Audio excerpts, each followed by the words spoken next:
Hello and welcome to Rappler Talk Entertainment. I'm Gelo Gonzales. Our next guest is a man who needs no introduction, but if you may indulge us, he stands among the defining voices in Filipino rock music, a true cultural icon. Now returns with his second solo album, Method Adaptor, coming this November, led by the single Bulaklak Sa Buwan. Please welcome Ely Buendia. Hello, glad to be here. Okay, Ellie, before we talk about the album, let's talk about the single, which people can already listen to, Bulaklak Sa Buwan. I read the brief about the song, which ties it to our current information ecosystem, filled with misinformation and propaganda. Right? What drove you to tackle these issues and make a song about it? Well, it's just something that I've been fascinated about in terms of human nature and the way we tend to take everything seriously without first seeing the evidence, kumbaga. And I wanted the first single to kind of tackle those things in general and have a certain sort of meaning for society in general. You were active in supporting Lena Robredo back in the last election cycle. You even had the re-release of Metro, Yeah. right? So it was heavily marked by disinformation. Did that play a role in Bulaklak Sa Buwan existing now? No, not really. I wasn't thinking of the election. Actually, I haven't thought of the election since you brought it up. But yeah, it's got nothing to do with it. Although there was misinformation. There's misinformation everywhere until now, and it's just sort of my opinion on the thing. And people again, in just to show that I take what I say seriously, people don't have to agree with whatever I say in the single. You did say you watch a lot of documentaries, and those shape the making of the song. Oh Talk yeah, about that? yeah. I love documentaries. I watch them all the time. Usually about killing people and history and all that. And parang I've just come to the conclusion that a lot of violence in the world and suffering are caused by people kind of blindly following ideologies, which aren't bad per se, but I think it's dangerous when people don't question it and people don't have an open enough mind to parang update whatever they feel about certain stuff, especially about things that are purported to offer the truth, you know. It's a crazy information ecosystem. Oh yeah, world it's, out it's there crazy. right now. Yeah. Let's talk about the image that you use. You know, a flower growing on the moon. It's almost as mythical sounding as El Dorado gold, right? Oh, Talk about your use of yeah. this image of a bulaklak sa buwan for a song that you say is about seeking knowledge while resisting the confines of dogma. Well, I kind of coined this title from this thing I read about. I read this book again about misinformation, and there was this passage there about stuff being rare as a flower on Mars. So I kind of switched that into a moon or buwan because I thought that would be more relatable and it sounded more, I guess, poetic than Mars. So the metaphor nga is that there are things in this world that need to be kind of vetted in terms of being factual. Yeah. I mean, with the word, some people, way before, when a person says, earth is flat, it's, that can never be true, right? But Right, because right. of how information flows now, Exactly, it can be exactly. true. And parang that, Yeah. that's how I'm looking at this image of a Bulaklak Sa Buwan. It can be true, but really, can't it? Right? Yeah, I mean, the evidence is there.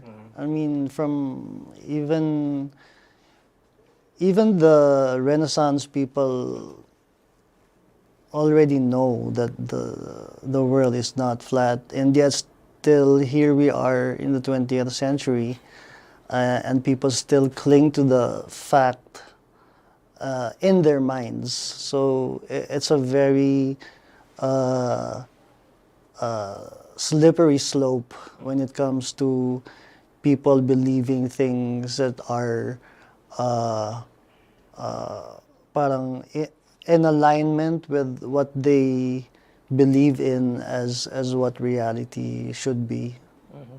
Centuries of knowledge, and we're still arguing about Exactly, whether exactly. Yeah. the earth is flat. And talk about the overall sound you wanted to create for the single. Oh yeah. I wanted it to be as I don't know if this is the word to use, but tight as possible in terms of sound. Parang no loose ends, kumbaga. Uh, I wanted it to be as current as possible in terms of how music sounds now.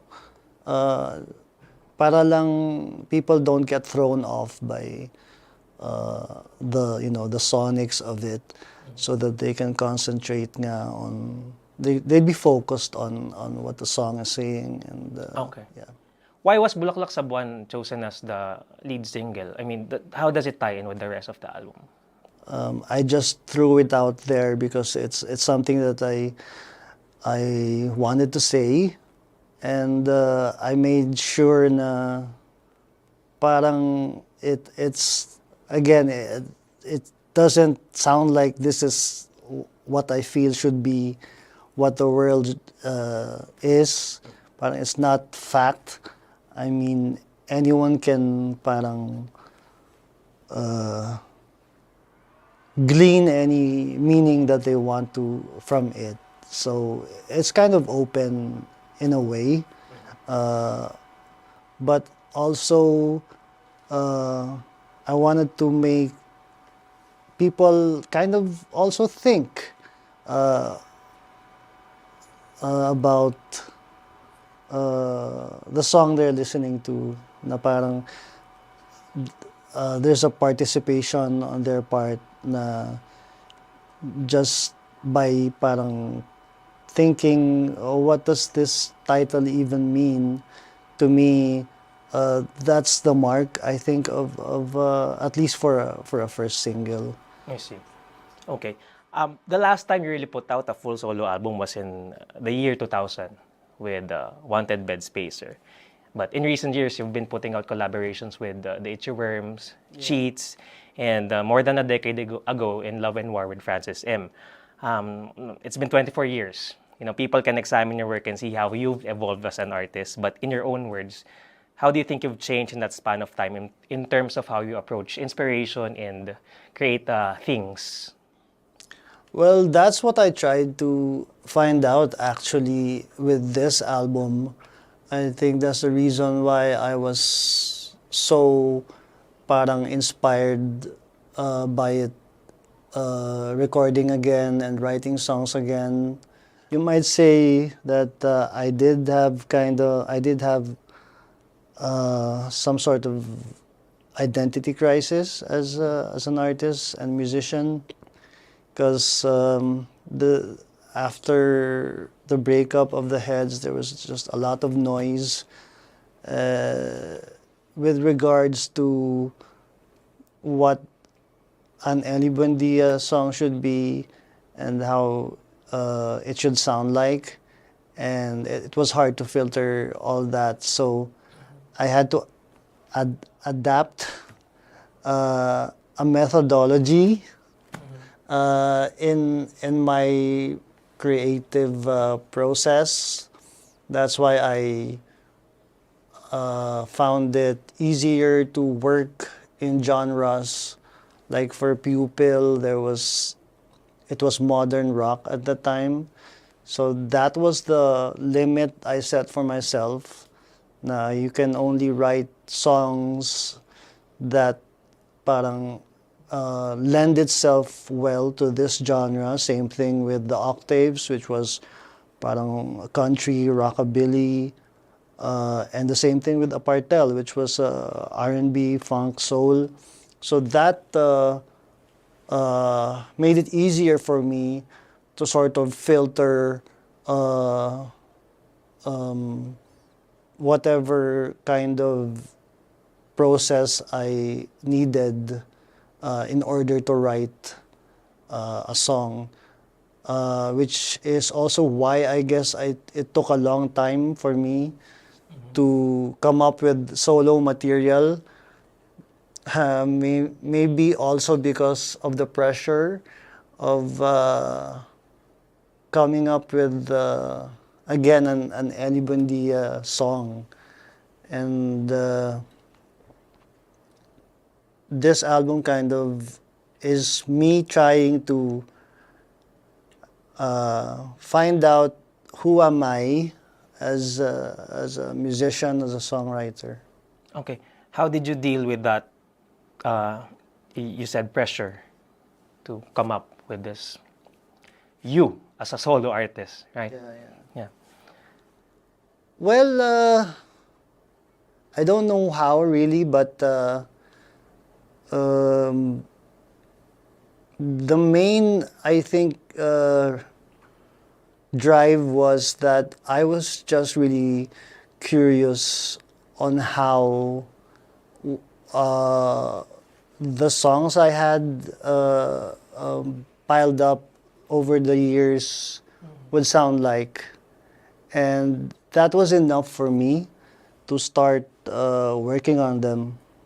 These are songs that have been brewing Yeah, for years, yeah. and then you. But what year did you, formally start collecting all these songs and? Just, Okay, let's make an album out of this. yeah, What, just when did this that year. decision? Just this year. Just this year, actually. Okay. I was in London for work. I was sort of chaperoning Anna Mori on her UK tour, and I mean that city. It kind of inspires you to be really creative. And since I had stuff lying around, parang I just decided, oh, why don't I record this somewhere? And Abbey Road was right there, so I booked some sessions in Abbey Road and tried out some of the songs that are in this album. Okay. You talked about identity. We haven't listened to the album, but what do you think is the identity you will be able to forge with this work? Growing from Pupil and all your other bands. It's hard to talk about identity. It's like looking in through a fishbowl that's not reflective. I don't know if that makes sense, but you know what I mean. The one of the working titles of this album was Amorphous, and I tend to think of my identity that way, because again, I mean, all artists will say this, but I don't want to be pigeonholed and locked into a certain brand or style or whatever. Okay. And let's also talk about the team that worked on the album. In Bed Spacer, you were at your home studio in a very intimate setup, right? In now you have your own label, Offshore, and in creating Method Adaptor, you had a full team of creative talents working with you. Can you talk about how they shaped the album and how they contributed also to your vision? I work with the people who, of course, I respect in terms of their abilities. For example, Jerome Velasco, who I admire as a musician, a guitar player, and a producer. I've worked with him on the Pupil records. My drummer is Pat Sarabia, who I also admire, and I think is one of the best drummers out there. Keyboards, I've also worked with Ryan Goan, who is the keyboardist of Apartel, and the sound engineer is Audrey Junicio, who is one of the best engineers and musicians out there. So, parang that fed into what the album should sound like. In terms of the quality, parang I'll leave it to them so that I don't have to think about the technical stuff too much. That's why I had to do it with people that I trusted. Okay. You earlier said pala that it was supposed to be called Amorphous first. Yeah. Now it's Method Adaptor. Can you Yeah. tell us a little about the album title? Well, like I said a while ago, that's kind of what my process is like. I like to set parameters in whatever I do. I believe in the saying that necessity is the mother of invention, and yeah, I'm very inventive when there's lots of parameters. And for this album, parang it was, what do I think an Ely Buendia album should sound like? And that was it. So instead of being all parang sort of vague with that amorphous album title, I decided to be more specific and focus on what I'm good at, which is adapting and the methodology of songwriting. Okay. What was the most, just the last question, what was the most challenging part of making this album? The writing, definitely. Do the words just fall into place for you when you're creating, or do you still find yourself Sometimes in they do. rut? Yeah, sometimes the words just fall into place, like you said. Sometimes songs write themselves, but other times you really just have to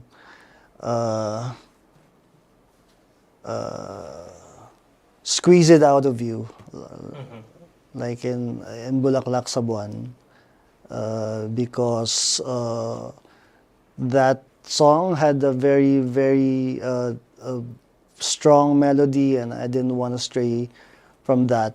That's why the words came out like that, because that was the parameter that I had to stick to the strong melody and not stray from it. Okay. Ely, thank you very much. All right. And we are looking forward to the release of your album. Thank you. Guys, November 8th? November 8th. November Yeah. 8th, the Method Adaptor from Ely Buendia. Guys, thank you so much for tuning in. And if you want to continue the conversation, do download our Rappler Communities app, where we can continue to talk about today's best new music on the Pop Culture channel. See you again another time. I'm Gelo Gonzales.